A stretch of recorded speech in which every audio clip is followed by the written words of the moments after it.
చిన్న వయసులోనే పుట్టిన వెంటనే చంపవేయడం కూడా జరుగుతుంది. ఇలా 400 సంవత్సరాలు, దగ్గరగా 430 సంవత్సరాలు ఇశ్రాయేలు ప్రజలు బానిసత్వంలో ఉండగా, బంధకాల్లో ఉండగా, శత్రువు వారితో ఒక ఆట ఆడుకున్న పరిస్థితుల్లో శత్రువు వాళ్ళని ముట్టడించి అణిచివేసి తొక్కిన పరిస్థితుల మధ్యలో మీరు ఆలోచన చేస్తే, అది శత్రువు అనుకున్నాడు కనుక అది జరగలేదు. దేవుడు ఐగుప్తిలో ఇశ్రాయేలులో ఉండాలని దేవుడు నిర్ణయించాడు కనుక, ఉద్దేశించాడు కనుక, అబ్రహాము ఉన్నప్పుడే జరగబోయేది దేవుడు అబ్రహాముకి బయలుపరిచాడు కనుక, ఒక రకంగా దేవుని అనుమతితోనే 430 సంవత్సరాలు ఇశ్రాయేలు ప్రజలు బానిసలుగా ఉండవలసింది. అంత మాత్రమే తప్ప శత్రువు కావాలని అణిచివేయడానికి ఏమాత్రం కూడా అవకాశం లేనట్టుగా మనం చూస్తున్నాం. అయినప్పటికీ దేవుడు మళ్ళా తన ప్రజలను దేవుడు విడిపించాలనుకున్నాడు. వారికంటూ ఒక దేశాన్ని ఇవ్వాలనుకున్నాడు. ఆ వాగ్దాన దేశం వైపు వారిని నడిపించాలనుకున్నాడు. ఆ ఒక ప్రక్రియలో దేవుడు మోషేని ఎన్నుకుని, మోషే ఒక నాయకత్వంలో ఇశ్రాయేలు ప్రజలకు దేవుడు ఏమనుగ్రహించారంటే, ఒక బానిసత్వం నుండి విడుదలను, రక్షణను అనుగ్రహించి వారికి దేవుడు ఒక దేశాన్ని సిద్ధపరిచి, ఆయన మాట ఇచ్చిన రీతిలో ఐగుప్తులో నుండి వారిని బయటికి రప్పించి అనేక కార్యాలు జరిగించి వారిని నూతనమైన పాలు తేనెలు ప్రవహించడానికి సాదృశ్యంగా ఉన్న ఆ కానాను దేశం వైపు వారిని నడిపించాలని దేవుడు నిర్ణయించుకున్నాడు. దేవునికి స్తోత్రం.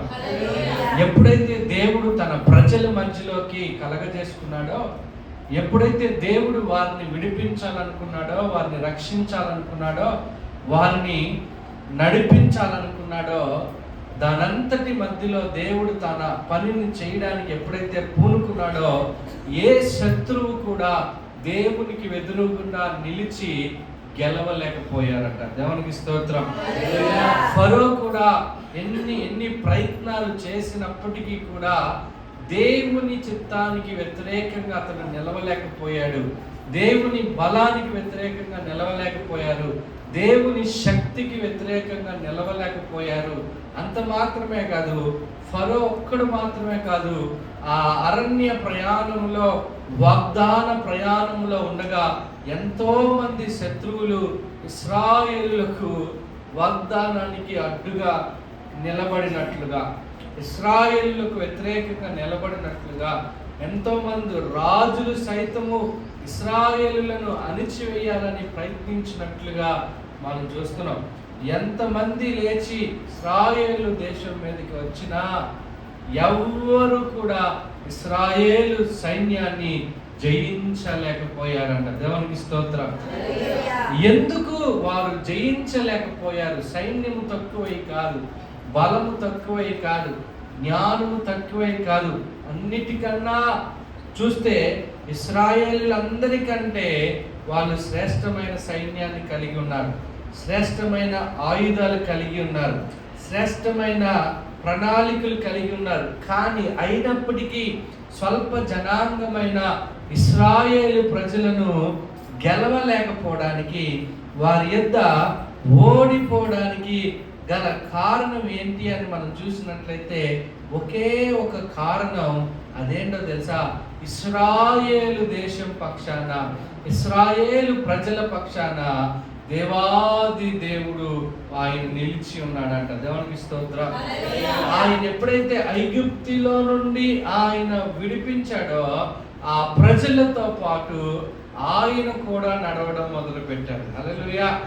ఆయన తన ప్రజలకు ముందుగా నడుస్తూ, తన ప్రజలు వెనుకను పక్కను ఆయన కావలి కాస్తూ వాగ్దాన దేశానికి దేవుడు నడిపిస్తున్నట్లుగా అనేక ఆలవాళ్ళు చరిత్రలో మనకి కనబడుతుంది. చూడండి, ఒక వచనాన్ని మనం చూసినట్లయితే, నిర్గమాకాండం ఒకసారి తీద్దాం. నిర్గమాకాండము 13వ అధ్యాయం 21వ వచనం. పరిశుద్ధ బైబిల్ గ్రంథాలు తీయాలి. నిర్గమాకాండము 13వ అధ్యాయం 21వ వచనం చదువుతారు ఎవరైనా? వారు పగలు రాత్రియు ప్రయాణము చేయనట్లుగా యెహోవా త్రోవలలో వారిని నడిపించుటకై పగటి వేళ మేఘస్తంభములోను వారికి వెలుగునిచ్చుటకు రాత్రి వేళ అగ్ని స్తంభంలోను ఉండి వారికి ముందుగా నడుచుచు వచ్చెను. దేవుడు వీరిని ఎక్కడ ప్రయాణం చేపిస్తున్నారంటే ఐగుప్తులో నుండి వీరికి విడుదల ఇచ్చిన దేవుడు వాగ్దాన దేశానికి వీరిని నడిపిస్తూ ఏ మార్గం గుండా వారు ప్రయాణిస్తున్నారంటే అరణ్య మార్గం గుండా వారు ప్రయాణిస్తున్నారు. ఈ అరణ్య మార్గం చాలా కష్టమైన, ఇబ్బందికరమైన, ఎన్నో సవాలుతో, ఇబ్బందులతో, ఇరుకులతో కూడిన ప్రయాణముగా మనకి అక్కడ కనబడుతుంది. ఎందుకంటే అరణ్యంలో ఏ వెసులుబాట్లు సరిగ్గా ఉండవు, ఆహారం సరిగ్గా దొరకదు, నీరు సరిగ్గా దొరకదు, విశ్రాంతి సరిగ్గా దొరకదు. ఎందుకంటే ఉన్నట్టుండి వాతావరణం మారిపోతూ ఉంటుంది. రాత్రంతా భయంకరమైన చలి ఆ ప్రాంతంలో ఉంటుంది, పగలంతా భయంకరమైన ఎండ, మామూలు ఎండ కాదు. అలాంటి ప్రాంతం అరణ్య ప్రాంతం. అంటే విడుదల పొందిన వీళ్ళు, వాగ్దానానికి వెళ్తున్న వీళ్ళు మధ్యలో ఏం ఎదుర్కోవాల్సి వస్తుందంటే అరణ్య ప్రయాణాన్ని వారు ఎదుర్కోవాల్సి వస్తుంది. అరణ్య ప్రయాణంలో ఎంతో మంది శత్రువులను వారు ఎదుర్కోవాల్సి వచ్చింది. ఎన్నో సార్లు ఆటంకాలు ఎదుర్కోవాల్సి వచ్చింది. ఎర్ర సముద్రం ఒకసారి అడ్డొచ్చింది, ఎరికో గోడలు అడ్డొచ్చాయి, యొర్దాను అడ్డొచ్చి, ఇలా అనేక సార్లు అనేక ఆటంకాలు. కొన్నిసార్లు శత్రువు రాజులు అడ్డుగా నిలబడ్డారు, శత్రువులు వారిని చుట్టుముట్టిన పరిస్థితులు. వీటన్నిటి పరిస్థితుల మధ్యలో వారు జయించుకుంటూ ముందుకు సాగడానికి గల కారణం ఏంటంటే ఇదిగో తన దేవుడు అయిన సైన్యములకు అధిపతి యొక్క ప్రభు, అంటే యావే షబావత్ అయిన దేవుడు తన ప్రజలకు ముందుగా నడుస్తున్నాడంట. దేవునికి స్తోత్రం. వారి ప్రయాణం ఎక్కడ ఆగిపోకుండా ఉండడానికి, రాత్రియు పగలియు వారి ప్రయాణం కొనసాగించడానికి దేవుడంట వారి ప్రయాణాలు ముందుకు వెళ్ళడానికంట వారికి ముందుగా ఆయన పగలేమో మేఘస్తంభము గాను, రాత్రేమో అగ్ని స్తంభము గాను వారి ముందుగా వారితో పాటు దేవుడు నడుస్తున్నారు అని ఇక్కడ మనకి కనబడుతుంది. అంతేకాదు ఇక్కడ మీరు చూసినట్లయితే ఆ ఒక అగ్ని స్తంభము వారికి ముందుగా వెళ్తుండగా, రాత్రిపూట అది ఒక వెలుగుగా వారికి దారినిస్తూ నడిపిస్తుండగా, ఆ అధ్యాయం చివరిలోకి వెళ్ళి నెక్స్ట్ అధ్యాయంలోకి వస్తే మరొక సమయంలో అక్కడ ఏం కనబడుతుందంటే ఐగుప్తీయులు, విడిచిపెట్టిన ఐగుప్తీయులు మరలా వీరిని హతము చేయడానికి, మరలా వీరిని బానిసలుగా చేసుకోవడానికంట వారు ప్రయాణమై వస్తున్నారంట. 14వ అధ్యాయంలో మీరు చూస్తే ఐగుప్తీయులు మరలా వారి యొక్క గుర్రములతో, రౌతులతో, సైన్యంతో ఈ ఇశ్రాయేలులను వెంబడించడానికి వీరిని మరలా పట్టుకుని ఈడ్చుకుని వెనక్కి తీసుకుపోవడానికి వారు ప్రయత్నించడానికి వస్తుంటే అగో ఆ రథాల శబ్దాలు వీరిలో వణుకును పుట్టించే, భయాన్ని పుట్టించే, ఆందోళన పుట్టించే. అలాంటి పరిస్థితిలో ఇదిగో ఇంకేముంది, సైన్యం వచ్చేస్తుంది, ఇదిగో గుర్రాలు వచ్చేస్తున్నాయి, రథాలు వచ్చేస్తున్నాయి, ఇంకా మన ప్రయాణం ఇంకా ముందుకు సాగదేమో అని భయపడుతుంటే అక్కడ దేవుడు మాట్లాడుతున్న మాట ఏంటంటే మీరు చూసినట్లయితే 14వ అధ్యాయం మీరు చూస్తే బైబిల్ నిర్మాకాండం 14వ అధ్యాయం కూడా మీరు చూసినట్లయితే అక్కడ 14వ అధ్యాయంలో ఏముంటుందంటే ఇదిగో మీరు చూస్తున్న ఈ యొక్క ఐగుప్తులు చూసి మీరు భయపడమాకండి. ఈ ఐగుప్తులు మరెన్నడూ చూడకుండా దేవుడు మిమ్మల్ని నడిపించబోతున్నాడు, మీరు ఓరకనే ఉండి చూడండి, యుద్ధము యెహోవాదే అని వారు ప్రకటించినప్పుడు, మోషే ప్రకటించినప్పుడు అక్కడ ఏం జరుగుతుందంటే ఏ శత్రువులైతే వీరిని హతం చేయాలని ప్రయాణం చేసి వస్తున్నారో అదే శత్రువులను దేవుడు ఆ ఎర్ర సముద్రంలో ముంచి వేయడం మనం చూస్తున్నాం. దేవునికి స్తోత్రం. అధ్యాయం చదువుకుంటూ ముందుకు వెళ్తే 19వ వచనంలో ఈ మాట రాయబడి ఉంటుంది. 14, 19వ వచనంలో ఏమని రాయబడిందంటే అప్పుడు ఇశ్రాయేలుల ఎదుట సమూహమునకు ముందుగా నడిచిన దేవదూత వారి వెనుకకు పోయి వారిని వెంబడించెను. ఆ మేఘస్తంభము వారి ఎదుటి నుండి పోయి వెనుకను నిలుచును. దేవునికి స్తోత్రం, హల్లెలూయా. చూడండి, వారికి ముందుగా నడిచిన ఆ దేవుడు ఆ మేఘస్తంభంగా ఉన్నప్పుడు వెనక నుంచి శత్రువులు వస్తుంటే మరలా వెనక నుండి ఆయన మేఘస్తంభం వెనక నుండి అడ్డుగా వీరికి శత్రువులకి మధ్యలో నిలబడిపోయి శత్రువులు వీరిని ముట్టలేనంతగా క్షేమకరముగా ఆయన ఆ ఎర్ర సముద్రాన్ని దాటింపజేస్తున్నారంట. దేవునికి స్తోత్రం.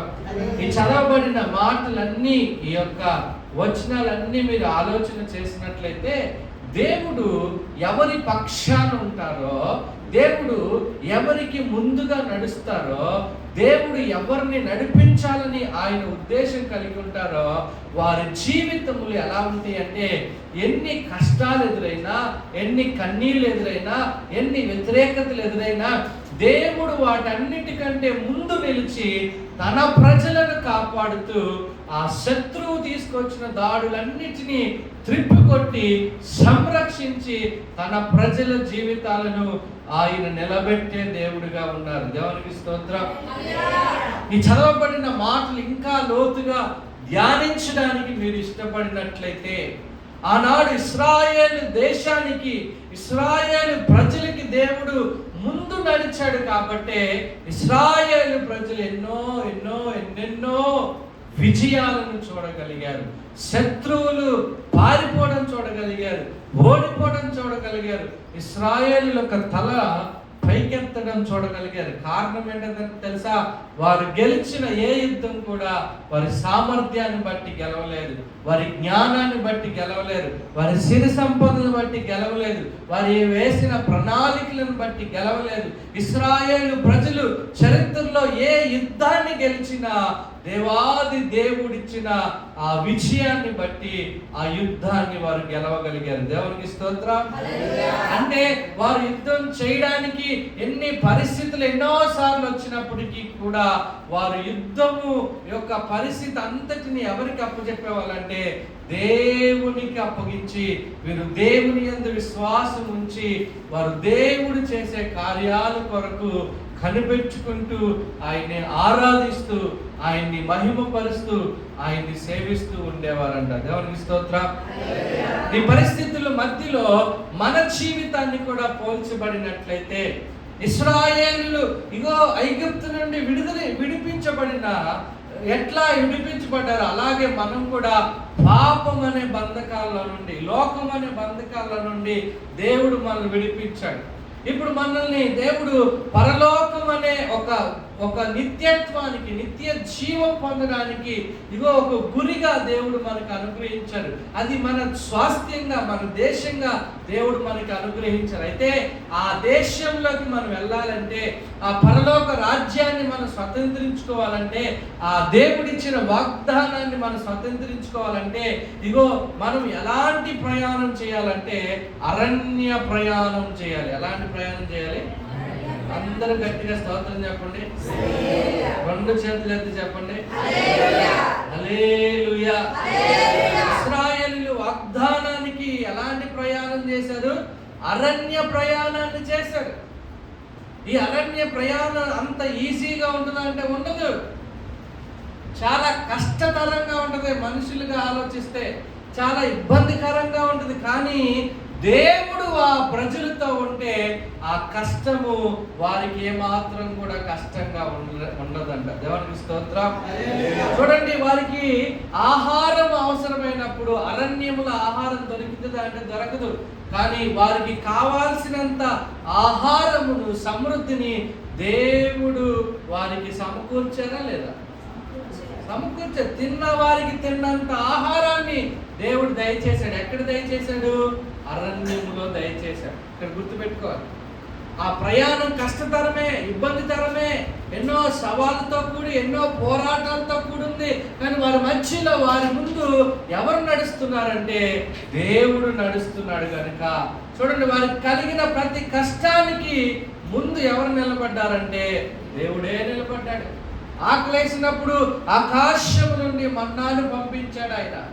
దప్పిక కొన్నప్పుడు బండ నుండి నీళ్లను ఆయన అనుగ్రహించాడు. మీరు చూడండి, 1, 2, 3 భోజనం అంటే ఎలాగోలా సంపాదించి పెట్టొచ్చు. ఇగో ఇంచుమించు అక్కడ ఉన్న జనాంగం చరిత్ర ప్రకారం ఇంచుమించు 40 లక్షల మంది, ఇంచుమించు పిల్లలేమి, యవనస్తులేమి, ముసలోళ్ళేమి, కుటుంబీకులేమి, స్త్రీలేమి, ఇంచుమించు 40 లక్షల మందికి పొద్దున్నే బ్రేక్ఫాస్ట్ పెట్టాలి, లంచ్ పెట్టాలి, నైట్ డిన్నర్ పెట్టాలి. ఎంత భోజనం అవసరం అవుతుంది? అరణ్యములు అది సాధ్యమా అంటే అది అసాధ్యం. ఇగో ఇంతమంది రోజుకి 4 లీటర్లన్న నీళ్ళు తాగాల్సి వస్తే ఎన్ని లీటర్ల నీళ్ళు కావాలి? అరణ్యంలో ఒక చుక్క నీరే కనబడదే. అలాంటి పరిస్థితుల మధ్యలో ఇన్ని లక్షల సెక్యూర్స్ తో కూడిన ఆ వాటర్ ఎక్కడి నుండి వస్తుంది? ఒకసారి ఆలోచించాలి మీరు. ఒక రోజు కాదు, ప్రతిరోజు. ఎన్ని సంవత్సరాలు అంటే 40 సంవత్సరాలు అరణ్యముల వారికి ఆహారము కొదువలేదు. అరణ్యముల వారికి ఇగో నీళ్లు కొదువలేదు. అరణ్యములో వాళ్ళకి ఒక రోజు బోరు కొట్టి మాకు నాన్ వెజ్ లేదా అని కోరుకోలేదు. ఎప్పుడు ఈ మన్నానైనా మాంసం లేదా, మాంసం కూడా అంటే బాగుంటుంది అంటే, అరే ఇది మీకు ఇది పెట్టడమే ఎక్కువ, మీకు మాంసం ఎక్కడి నుండి తేవాలని దేవుడు అన్నాడా? అనలేదు. వెంటనే వారు అడిగిన వెంటనే పూరేళ్లను దేవుడు కురిపించాడంట. దేవునికి స్తోత్రం. హల్లెలూయా. మొన్న ఒక అన్న పిలిస్తే నేను వెళ్ళాను. ఆయన ఒక చిన్న రెస్టారెంట్ లాగా చిన్న భోజనం లాంటిది ఈవినింగ్ టైంలో పెట్టుకున్నాడు. అన్న పెట్టుకుంటే పిలిస్తే నేను వెళ్తే అక్కడ లైవ్లో ఏం చేస్తున్నారంటే, అక్కడ పెట్టెలు లాగా ఉన్నాయి, ఇంత పెట్టెలు, కౌజు పెట్టె అంటారు. ఆ కౌజు పెట్టెలకి ఒక బానెట్ లాగా వేసి అందులో చాలా ఉన్నాయి కోడి పిల్లల్లాగా. ఒక్కొక్కరు వస్తున్నారు, నాకు ఇది కావాలి, అది కావాలి, ఇది కావాలి, ఇది కావాలని అడుగుతున్నారు. వెంటనే దాన్ని తీసుకెళ్ళి మంచిగా దాన్ని క్లీన్ చేసేసి మంచిగా దాన్ని ఒక జ్యూస్ లాంటిది ఉంది, ఆ జ్యూస్లో వేసేసి మసాలా జ్యూసు దాన్ని ఇలా తీసి అలా వేసి 5 నిమిషాల్లో ఏం చేసి ఇచ్చేస్తున్నారు. ఇలా ఎలా తింటున్నారు అసలు మీరు? అసలు అలా చంపేస్తున్నారు ఏంటి అని నేను అన్నాను. ఎందుకంటే నేను ఎప్పుడు తినలేదు అది. అదేంటి నీకు తెలీదా అంటే, ఏంటిది ఇది నాకు తెలియదు అన్న అని చెప్పి వెంటనే బైబిల్లో ఒక వచనం చూపించారు. ఏంటంటే పూరేళ్ళు అది ట్రాన్స్లేషన్ ఉంది కదా, ఈ ఇంగ్లీష్లో వెల్ ఏదో వస్తుంది. ఆ పూరేళ్ళు అని కొట్టి దాని ఫోటో ఒకసారి గూగుల్ చేయగానే ఇక్కడ ఏ పక్షి ఉందో ఆ పూరేళ్ళు అని కొట్టంగానే ఆ పక్షి బొమ్మే కనపడుతుంది.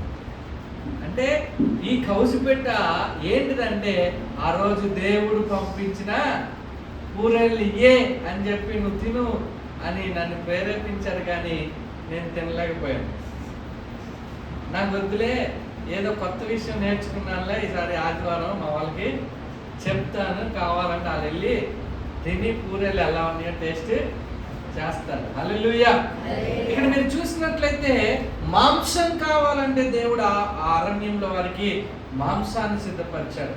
అక్కడ 40 సంవత్సరాలు ఉన్నప్పుడు పిల్లలు ఎదుగుతున్నప్పుడు, ఇదో ఎవరి వయస్సులు పెద్దవారు అవుతున్నప్పుడు, పెద్దవారు ఇంకా ముసలి వాళ్ళు అవుతున్నప్పుడు అంట, ఇక్కడ మీరు చూడండి వాళ్ళ ఏజ్ పెరుగుతుంది కానీ అరణ్యంలో వారి చెప్పులు అరిగిపోలేదంట. దేవునికి స్తోత్రం. అరణ్యంలో ఎంతో కష్టతరమైన ప్రయాణం చేస్తున్నారు కానీ వారి చెప్పులు అరిగిపోలేదంట, వారి బట్టలు మాసిపోలేదంట.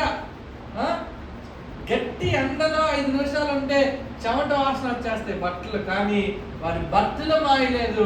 ఆ పిల్లలతో పాటు ఆ చెప్పులు పెరుగుతున్నాయి సైజు, ఆ షర్ట్ సైజు పెరుగుతుంది. అది అసలు ఎలా జరిగిందో ఒక ఆశ్చర్యం. అయితే ఇక్కడ మీరు చూడండి, అరణ్యములో అద్భుతాలు చేసే దేవుడు మన దేవుడు. హల్లెలూయా, హల్లెలూయా. ఏంటి ఇన్ని కార్యాలు అరణ్యంలో ఎక్కడ చూసిన ఇన్ని కార్యాలు ఎలా కనిపించాయంటే వీరి ప్రయాణం కష్టతరమైందే కానీ వీరితో పాటు ఎవరున్నారంటే దేవాది దేవుడు వారితో ఉన్నాడు. దేవునికి స్తోత్రం, హల్లెలూయా. అందుకనే మనం చాలా జాగ్రత్తగా ఆలోచించాల్సిన విషయం ఏంటంటే సైన్యములకు అధిపతియగు దేవుడు ఇశ్రాయేలులకు ముందు నడిచిన కనుక ఇశ్రాయేలులకు విజయమును వారు పొందుకోవడానికి వారు అవకాశంగా ఎంచుకున్నారు. ఒకవేళ ఒక సమయం వచ్చింది, ఆ సమయంలో ఇదిగో మోషే కనిపించట్లేదు, నాయకుడు కనిపించట్లేదు. ఇప్పుడు ఈ యొక్క ఇశ్రాయేల్ ప్రజలు ఏమన్నారు తెలుసా? మమ్ముడు ఐగుప్తులో నుండి బయటికి తీసుకొచ్చిన ఇదిగో మోషే ఏమయ్యాడో మాకు తెలియదు కనుక మాకు ముందుగా మేము వెళ్ళడానికి మాకు ఒక దేవతను తయారు చేయండి అని చెప్పి అహరోను మీద ప్రభావం చూపించి అహరోనుని భయపెట్టి వారు అక్కడ ఒక దూడను చేయడం చూస్తున్నాం. ఇక్కడ మీరు చూడండి, అప్పటి వరకు దేవుడు వారిని నడిపించాడు అనేది మర్చిపోయారు. అప్పటి వరకు దేవుడిచ్చిన విజయాలను మర్చిపోయారు, దేవుడిచ్చిన విడుదలను మర్చిపోయారు, దేవుడు పెట్టిన ఆహారాన్ని మర్చిపోయారు, దేవుడు చేసిన అద్భుతాలు మర్చిపోయి ఇప్పుడు ఏమన్నారంటే మా ముందున నడవడానికి మాకు దేవుడు కాదు కావాల్సింది, ఇగో మాకు ఇప్పుడు ఒక దూడను చెయ్యి అని చెప్పి వారి దగ్గరున్న బంగారముతో వారు ఏం చేసుకుంటారంటే పోత పోసి కరిగించి పోత పోసి ఇగో ఐగుప్తిలో ఉన్న విగ్రహాన్ని వాళ్ళు చేసుకున్నట్లుగా లేఖనంలో మనం చూస్తున్నాం. అంటే వారికి ముందుగా దేవుడు నడవడానికి ఇష్టపడలేదు, కానీ ఇదిగో వారి సొంత దాని మీద వారు ఆధారపడినప్పుడు అక్కడ అనేక మంది రాలిపోయినట్టుగా, అనేక మంది చనిపోయినట్టుగా, అనేక మంది అరణ్యంలోనే వారి జీవితాలను ముగించినట్లుగా మనం చూస్తున్నాం. ఇశ్రాయేలు ఒక మొత్తం జీవిత చరిత్రను మీరు చూస్తే దేవుడు వారితో ఉన్నప్పుడల్లా, దేవుడు వారి మధ్యలో నడిచినప్పుడల్లా ఎలాంటి సమస్య వచ్చినా, ఎలాంటి భయంకరమైన యుద్ధం వారి మీదకి వచ్చినా, ఎంత పెద్ద శత్రువు బలాఢ్యులు వారి ఎదుటి నిలబడినా దేవుడు యుద్ధం చేసి వారికి విజయాలు ఇచ్చాడు. దేవునికి స్తోత్రం.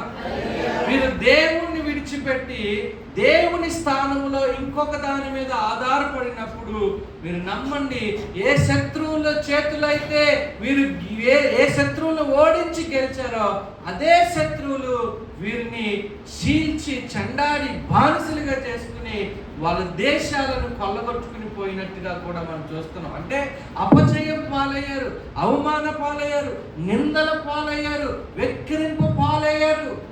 ఎందుకు ఇశ్రాయేలు ప్రజలకి ఆ గతి పట్టిందంటే ఇదిగో దేవుడు వారి ముందు నడవడానికి ఇష్టపడలా, దేవుడు వారి మధ్యలో నిలిచి ఉండడానికి వారు ఇష్టపడలా, వారు వేరొక వాటిని ఆధారం చేసుకున్నారు.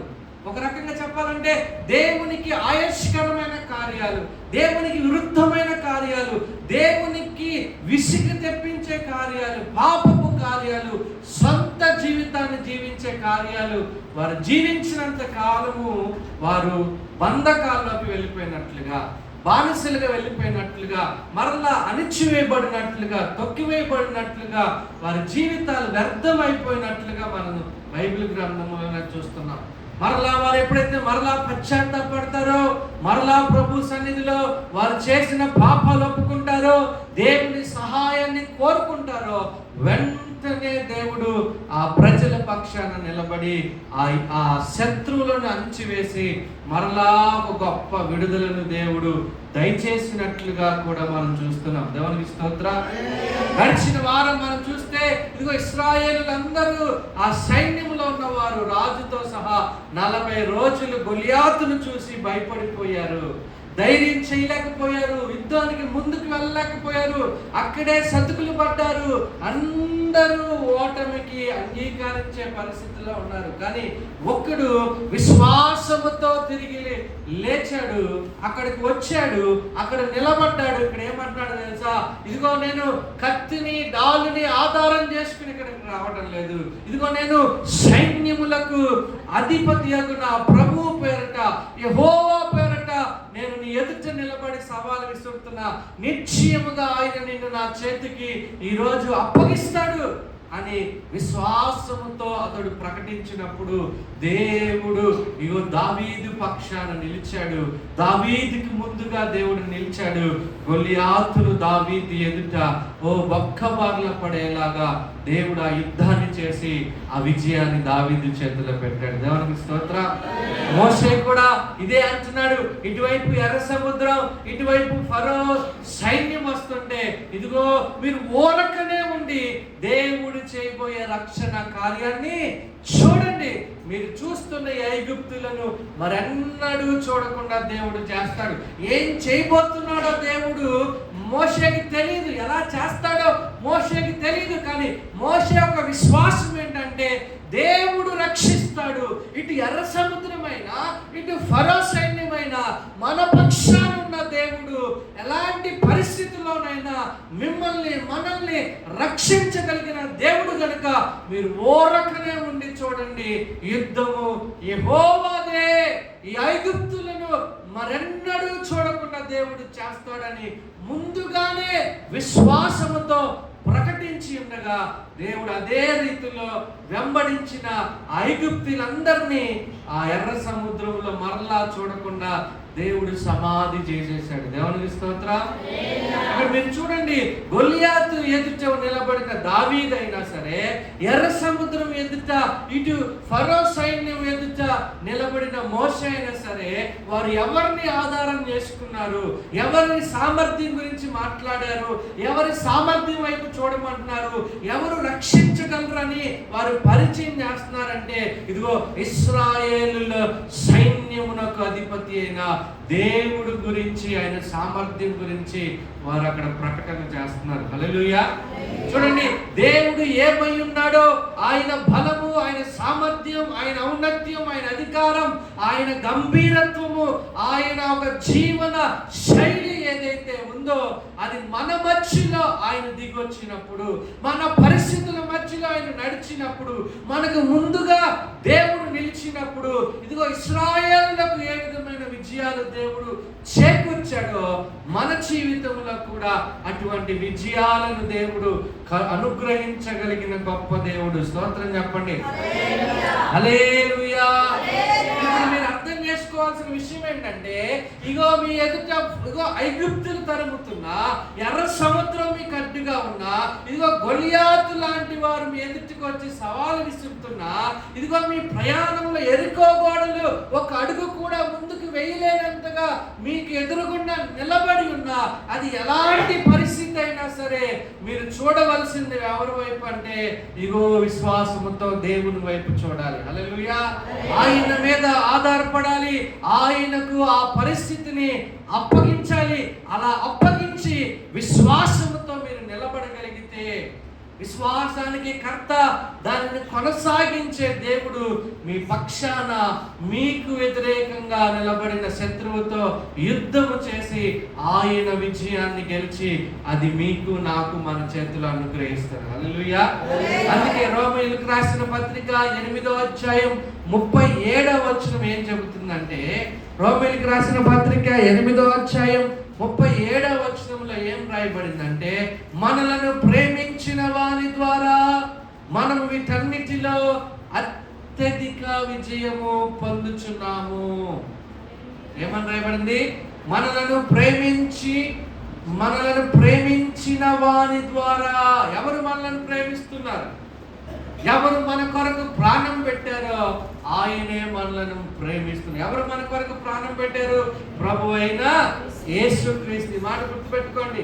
నిన్ను ప్రేమించేవాడు ఎవరయ్యా అంటే ప్రభు అయిన యేసు క్రీస్తు. అనగా మనలను ప్రేమించిన యేసు క్రీస్తు ద్వారా అంట మనము అన్నిటిలో ఏం పొందుతామంటే అత్యధిక విజయము పొందుచున్నాము. అంటే యేసు ప్రభు ద్వారా, యేసు క్రీస్తునందు విశ్వాసం ఉంచిన వారు ఎవరయ్యా అంటే ఆత్మీయ ఇశ్రాయేలులై ఉన్నారు. హల్లెలూయా. మనము ఇదిగో ఆ ఆయన నిన్న నేడు ఒకే రీతిగా ఉన్న దేవుడు. ఇశ్రాయేలులకు జయమిచ్చిన దేవుడు, ఇశ్రాయేలు యుద్ధముల జయమిచ్చిన దేవుడు, ఎర్ర సముద్రం దగ్గర జయమిచ్చిన దేవుడు, ఫరో సైన్యం ఎదుట జయమిచ్చిన దేవుడు, అమాలేకుల ఎదుట, మిద్యానుల ఎదుట, ఫిలిస్తీన్ల ఎదుట, మోయాబీల ఎదుట ఎంత మంది శత్రువులు వచ్చినా వారందరి మధ్యలో జయమిచ్చిన దేవుడు, గొలియాతు ఎదుట జయమిచ్చిన దేవుడు. ఇదిగో మనము ఆరాధించుచున్న దేవుడు.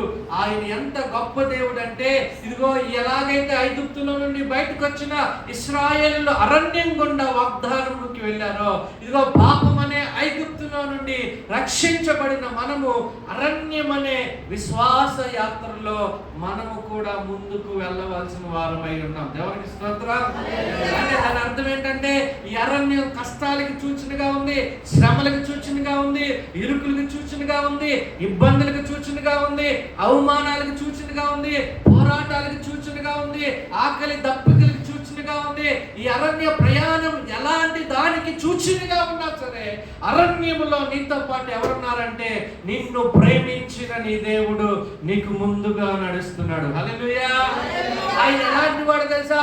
అరణ్యములో ఆయన నదులను ప్రవహింప చేయగలిగిన దేవుడు. ఎండిన భూమిలో ఆయన నీటి బుగ్గలను పుట్టించి అరణ్యములో నదులను ప్రవహింప చేయగలిగిన దేవుడు.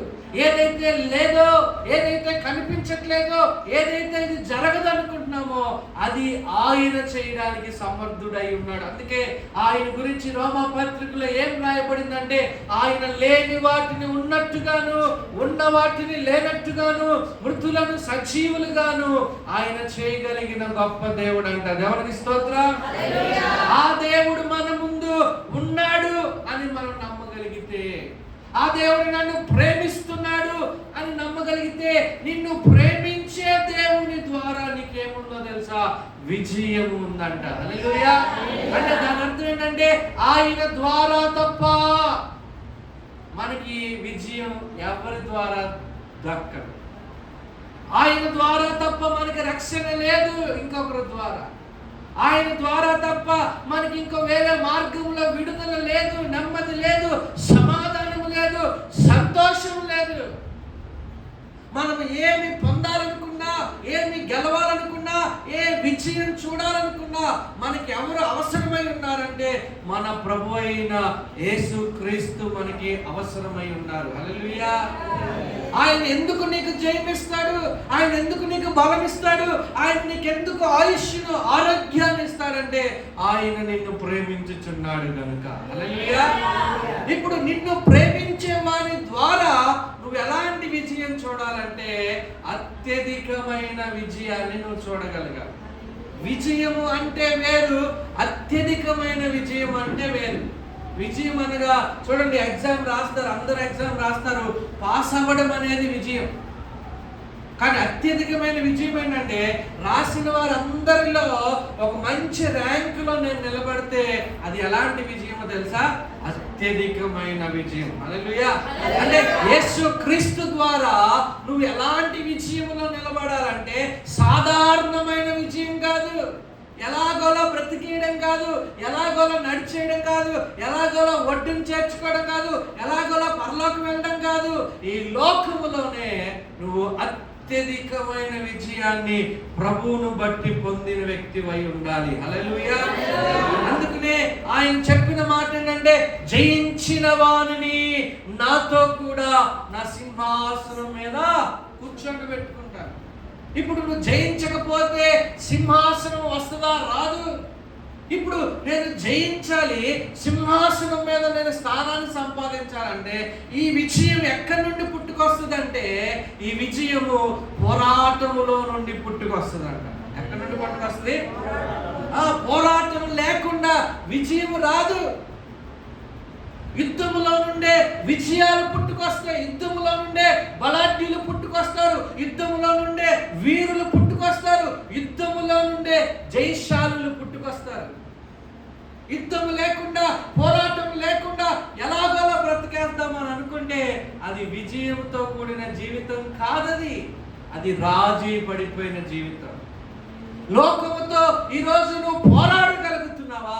పాపముతో నువ్వు పోరాడగలుగుతున్నావా?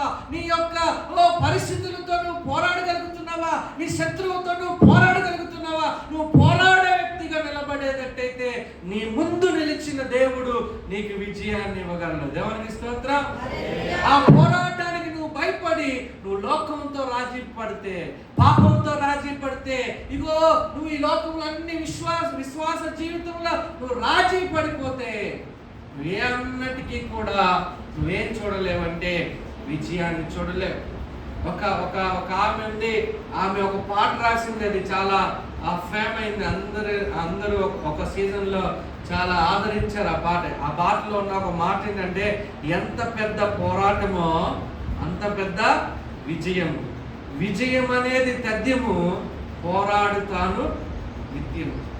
ఒక బోల్డ్ గారు ఉన్నారు, ఆవిడ రాసింది, ఆమె జీవితంలో ఉన్న ఆ పోరాటాల నుండి వచ్చిన పాట ఏంటంటే, ఎంత పెద్ద పోరాటం ఎంత పెద్దదైతే విజయం కూడా అలాగే దేవుడు ఇస్తాడంట. దేవుడికి స్తోత్రం. పోరాడడానికి నువ్వు సిద్ధమైతే అసలు విజయం అనేది ఖచ్చితంగా ఎవరిదంటే నీది, నాదే. అందుకనే క్రైస్తవులు ఇగో విశ్వాస యాత్రలో ఇగో సుఖపాటు పడడానికి ఇష్టపడకూడదు, అక్కడే ఉండిపోవడానికి ఇష్టపడకూడదు, రాజీ పడడానికి ఇష్టపడకూడదు. ఇది ఇంకా జరగదలే అని నువ్వు అనుకోవడానికి లేదు. ఎలా ఉంటారో తెలుసా? బైబిల్ చెప్తుంది, ఇదిగో యోహాను రాసిన మొదటి పత్రిక 5వ అధ్యాయం 4వ వచనం ఒకసారి తీస్తారా? యోహాను రాసిన మొదటి పత్రిక 5వ అధ్యాయం 4వ వచనం ఒకసారి తీయండి. దేవుని మూలముగా పుట్టిన వారందరూ లోకమును జయించుదురు. హల్లెలూయా. ఎవరైతే ప్రభు అయిన యేసుక్రీస్తు వారి యొక్క ప్రేమను విశ్వసిస్తారో, ఎవరైతే రక్షించబడతారో, మారు మనసు పొందుతారో, వారికి అనుగ్రహించబడే ఒక సామర్థ్యం ఏంటో తెలుసా? దేవుని మూలముగా పుట్టిన వారందరూ లోకాన్ని జయించగలిగిన సామర్థ్యం దేవుడు వారికి అనుగ్రహించాడంట. దేవునికి స్తోత్రం. ఎలా లోకాన్ని జయించగలమంటే, లోకమును జయించిన విజయము మన విశ్వాసమే. ఏంటంట చెప్పండి, ఏంటంట? విశ్వాసమే. ఇగో దావీదు దగ్గరికి వెళ్ళి, ఎలా గెలిచావు దావీదు యుద్ధంలో అంటే, దావీదు చెప్తాడు, నా ప్రభువుపై నేను ఉంచిన విశ్వాసము ద్వారా నేను గొలియాతుని గెలిచాను. హల్లెలూయా.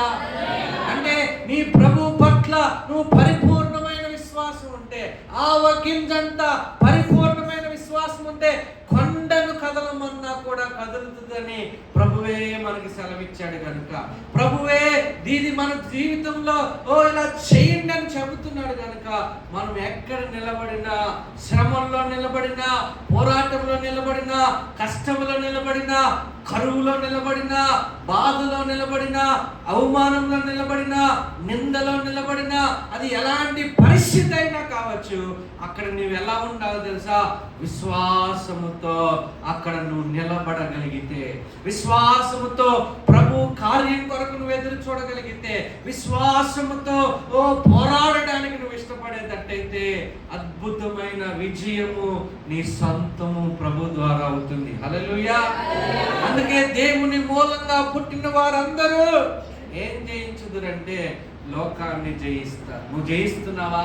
నీ శోధనను నువ్వు జయిస్తున్నావా? శోధనలో పడిపోతున్నావా? ఇగో పాపాన్ని నువ్వు జయిస్తున్నావా?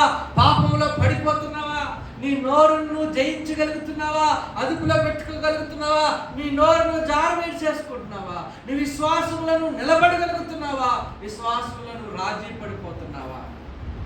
నువ్వు జయించాలి అనేది దేవుని యొక్క ఉద్దేశమై ఉంటే నువ్వెందుకు ఓటమిని అంగీకరిస్తావు? నువ్వెందుకు శత్రువు ఎదుట తలను వంచుతావు? శత్రువు ఎదుట ఎవరైతే తలదించుతారో ఆ శత్రువు ఏం చేస్తాడో తెలుసా? ఫోన్లే జాలిపడి వదిలేడు. అవతలున్న రాజు యువతలున్న ఈ రాజు ఎదుట ఒకవేళ తలదించితే దాని అర్థం ఏంటో తెలుసా? రాజు తలను అక్కడ నరికి వేస్తాడు. నీవు నీ జీవితంలో శత్రువుతో రాజీ పడాలని అనుకుంటే ఆ రోజే అంతము అనేది ప్రారంభమవుతుంది. గుర్తుపెట్టుకోండి, మన భ్రష్టత్వం ఆ రోజే ప్రారంభమవుతుంది. కనిపించకుండా మనం ఎంత నష్టపోతామో ఎవరికి తెలియదు. ఇశ్రాయేలు ప్రజలు శత్రువుతో రాజీ పడిన ప్రతిసారి దేవునికి పూర్తిగా దూరం అయిపోయారు. భయంకరంగా హింసలు పాలయ్యారు. ఈ అరణ్య ప్రయాణం ఎంత కష్టమైనా దేవుడు ఉన్నాడు కనుక వారికి అంత కష్టం అనిపించలే. పగలు ఎంత భయంకరమైన ఎండ ఉన్నా దేవుడు మేఘ స్తంభంగా నిలబడ్డేవాడు. ఆ ఎండ వేడి ఏంటో కూడా వాళ్ళకి తెలియకుండా నడవగలిగారు. దేవునికి స్తోత్రం. రాత్రి ఎంత భయంకరమైన చలి, మనుషులను వణుకు పుట్టించి ఎముకలతో గట్టగట్టే చలి ఎదురైనా సరే వాళ్ళకి ఏ మాత్రం చలి స్వెటర్ కావాలి అన్నంత చలి కూడా లేకుండా ఆయన రాత్రిపూట అగ్ని స్తంభముగా ఆ కావాల్సిన వేడిని ఆ చలిలో దేవుడు వారికి పుట్టించి నడిపించాడు.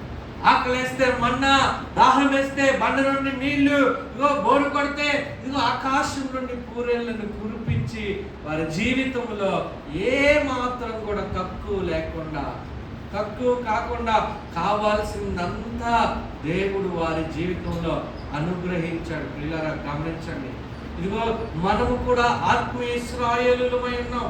మనము కూడా విశ్వాస యాత్రలో వాగ్దాన దేశమైన పరలోక ప్రయాణంలో మనం ఉన్నాం. ఈ పరలోక ప్రయాణంలో నీకు ముందుగా నువ్వు దేవుడిని పెట్టుకోగలిగితే, అందుకే ఆయన వాక్యం స్పష్టంగా చదివేస్తుంది, మొదట నా నీతిని నా రాజ్యాన్ని వెతకండి, మీకేం కావాలో నేను చూసుకుంటాను, మీకు కావాల్సినవన్నీ అనుగ్రహించబడతాయి. ఇదిగో ఇశ్రాయేలుతో దేవుడు ఉన్నంత కాలం వారికి కావాల్సినవన్నీ వారికి అనుగ్రహించబడ్డాయా లేవా? అనుగ్రహించబడ్డాయి. అందుకనే మనము అన్నిటికంటే ముందు దేవునికి ప్రాధాన్యత ఇచ్చేవారుగా ఉండాలి. దేవుని యందు సంపూర్ణ విశ్వాసం ఉంచే వాళ్ళగా ఉండాలి. అన్ని తిరిగేసేసి అన్ని డోర్లు మూసుకుపోయిన తర్వాత చాలా మందికి అప్పుడు దేవుడు గుర్తొస్తాడు. అన్ని చోట్లకి వెళ్ళాను, ఇంకే సహాయం లేదు, ఎవరు సహాయం చేయనన్నారు అప్పుడు దేవుడు గుర్తొస్తారు. లేదు, అన్నింటికంటే ముందు నేను దేవుడి మీద ఆధారపడే వ్యక్తులై ఉండాలి. హల్లెలూయా. నీకు ఏ కష్టం వచ్చినా, ఏ కన్నీరు వచ్చినా, ఏ ఆర్థిక పరిస్థితి వచ్చినా, ఎలాంటి పరిస్థితి వచ్చినా నీవు దేవుని సన్నిధిలో మోకరించే వ్యక్తిగా ఉండడం చాలా అవసరం. నీవు ముందుకు వెళ్ళాలంటే, దేవుని విజయాలను చూడాలంటే నువ్వు దేవుని సన్నిధిలో కనిపించే వ్యక్తిగా ఉండాలి. దేవుని సన్నిధిని, రాజ్యాన్ని, నీతిని వెతికే వ్యక్తిగా ఖచ్చితంగా ఉండాలి. ఈరోజు ఎంతమంది అన్నిటికంటే ముందు దేవుని వెతుకుతున్నారు? నిజం చెప్పాలంటే ఎవ్వరు లేరు. కష్టాలు వచ్చినప్పుడే దేవుడు గుర్తొస్తున్నారు చాలా మంది, బాధలు వచ్చినప్పుడే దేవుడు గుర్తొస్తున్నారు చాలా మంది. కానీ కష్టమైన లాభమైన నాకు లాభములో నా దేవుడు నాకు ముందుగానే ఉండాలి, నా కష్టములో కూడా నా దేవుడు నాకు ముందుగానే ఉండాలి అని నిరంతరము దేవుణ్ణి వెంబడించేది ఎంతోమంది. ఇశ్రాయేలు అలా వెంబడించాలంటే వెంబడించలేకపోయారు. కష్టాలు వచ్చినప్పుడే, అణిచివేయబడుతున్నప్పుడే, ఇంకా అయిపోయిందిరా మా జీవితం అనుకున్నప్పుడే దేవుడు గుర్తొచ్చేవాడు. కానీ కనికరం కలిగిన దేవుడు, కృప చూపే దేవుడు కనుక ఆ అట్టడుగు స్థాయిలో నుండి దేవుడు మరలా వారిని విడిపించేవాడు. అన్ని బాగు చేసేవాడు, మరలా నిలబెట్టేవాడు, మరలా నడిపిస్తుండగా మరలా దేవుడిని విడిచి మళ్ళీ పోయేవాడు. కానీ ఆయన అంటున్నాడు, మీరు ఎన్నిసార్లు విడిచి మీరు తిరుగుతున్నా నేను మీ మాత్రం శాశ్వతమైన ప్రేమతో నేను మిమ్మల్ని ప్రేమిస్తున్నాను. గనుకనే మీ ఎడల విడువకి ఏం చూపిస్తున్నాను తెలుసా? కృపను చూపిస్తున్నాను. మీ మీద నాకు ప్రేమ ఉంది కనుక మీరు విడిచిపోతున్నా, నేను మిమ్మల్ని విడిచిపెట్టలేకపోతున్నాను. అందుకనే మనకి విజయం ఇవ్వాలనుకున్న దేవుడు, అక్కడ రాయబడింది ఏంటో తెలుసా?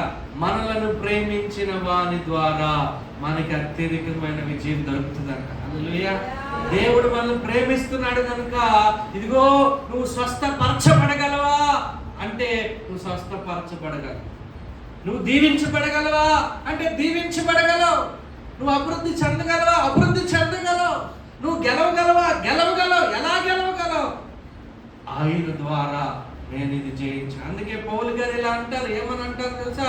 ఇదిగో నేను ఎప్పుడు బలహీనున్నో అప్పుడే బలవంతుని. ఎందుకంటే నన్ను బలపరచువా అని అనగా నన్ను బలపరచు క్రీస్తునందు నేను సమస్తము చేయగలుగుతున్నాను.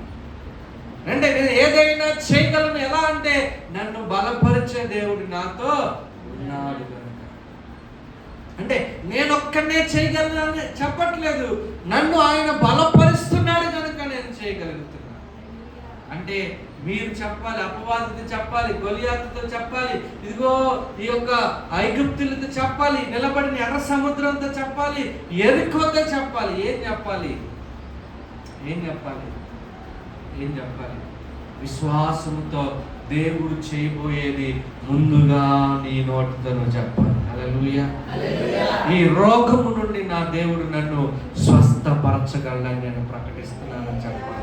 ఈ ఆర్థిక పరిస్థితుల నుండి నా దేవుడు నాకు విజయాన్ని ఇవ్వగలడని చెప్పాలి. ఈ అప్పుల నుండి నా దేవుడు నన్ను లేవనెత్తగలడని నేను నమ్ముతున్నాను చెప్పాలి.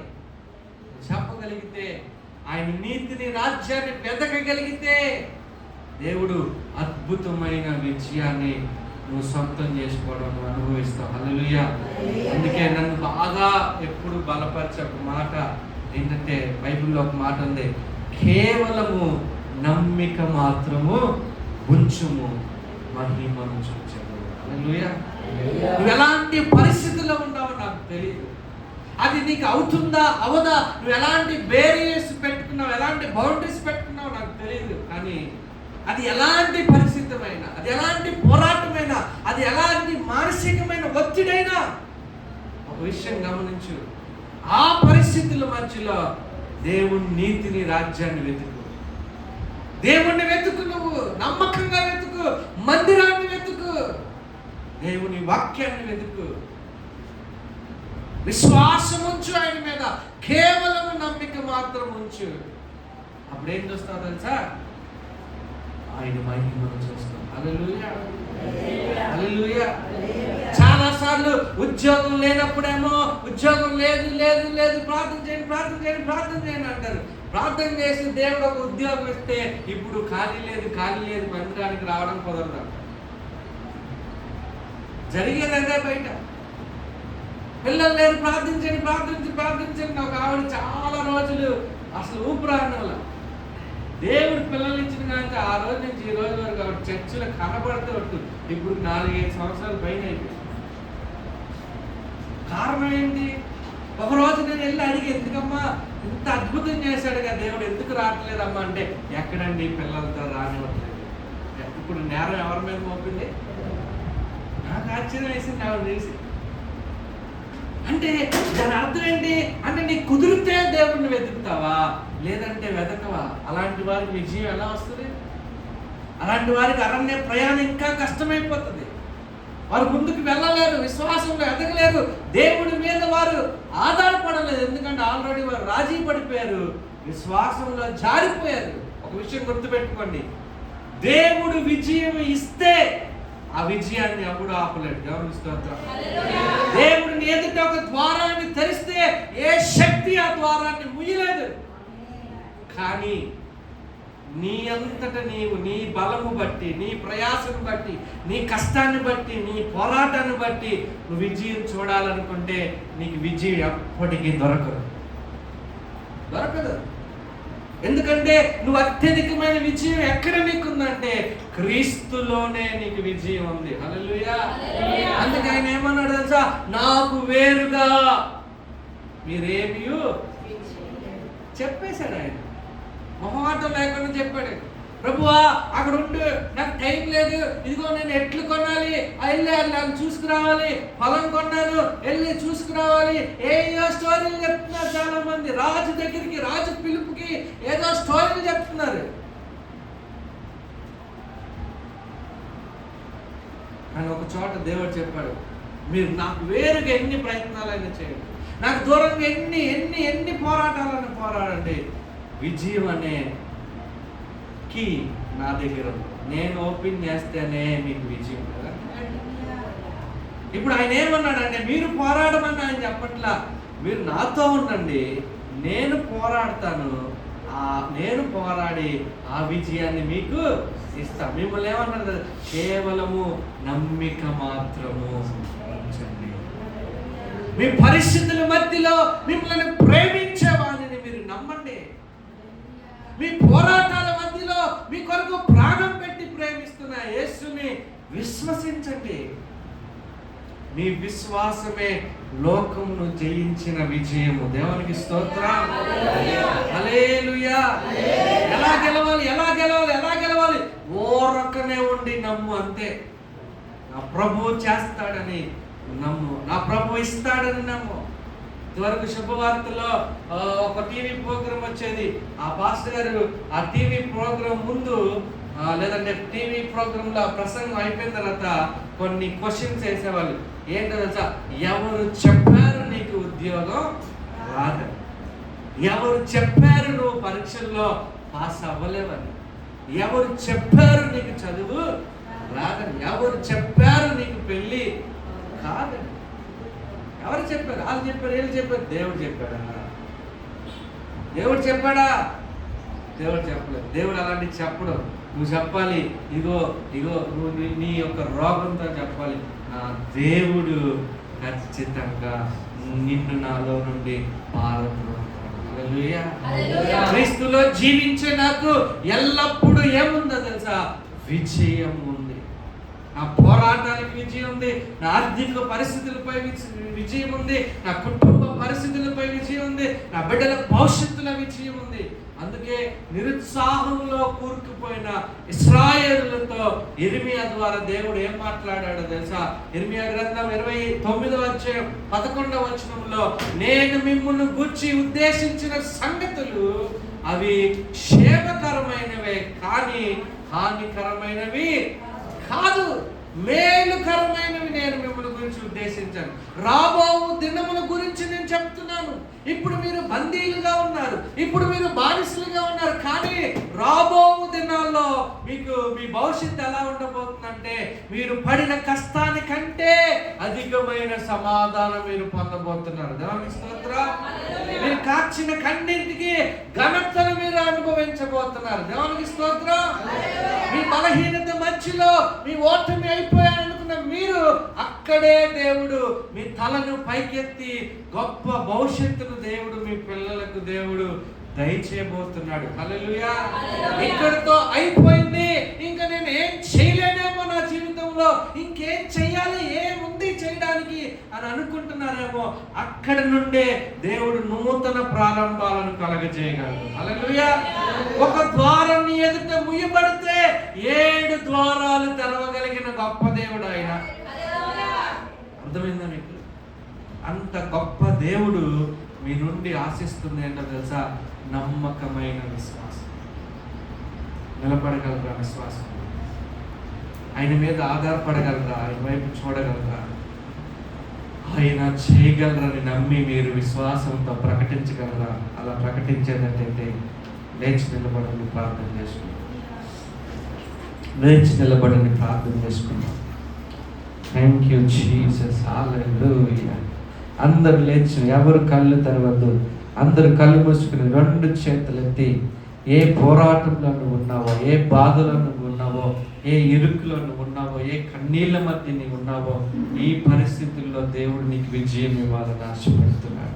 ఆయన ఇవ్వబోయే విజయం ఎదుట నీవు అద్భుతంగా ఆయన్ని వెదికే వ్యక్తిగా, ఆయన మీద ఆనుకునే వ్యక్తిగా, ఆయన యందు విశ్వాసం ఉంచిన వ్యక్తిగా నువ్వు నిలబడేటట్టయితే నీ 2 చేతులు చాచండి. అయ్యా అయ్యా నిన్ను విడిచి నేను ఉన్నాను, నన్ను క్షమించయ్యా.